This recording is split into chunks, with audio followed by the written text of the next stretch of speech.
محترم رور قاری نعمت الله الفت صاحب پوښتنه کړې ده، وایي که د یو چا څخه ډېر ګناهونه سوي څنګه به توبه کاږي؟ محترم قاری صاحب ستاسو د همدغه پوښتنې په جواب کې به ووایي چې خدای ته به سوال کوي، خدای ته به زارۍ کوي، د الله سره به وعده کوي چې خدایه دغه کم ګناهونه چې ما کړي دي خدایه بیا مې توبه ده، خدایه بیا به دا نه کوم. کلک عزم بیا دایي نو دغه ته توبه ویل کېږي. پیغمبر علیه الصلاۃ والسلام فرمایي التائب من الذنب کمن لا ذنب له. توبه کوونکی د ګناه څخه داسې پاکېږي لکه په ژوند چې ګناه نه یې کړې.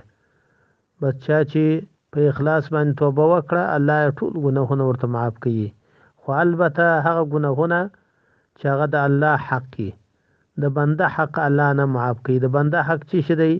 د هغه څه غلا کول، د هغه غیبت کول، په هغه باندې بهتان ویل، په هغه باندې عیب ویل، د هغه عیبونه بیانول، هغه سره جنگ کول، د هغه وینه تویول، هغه وژل د الله نه معاف کوي، ځکه دا د بنده حق وي.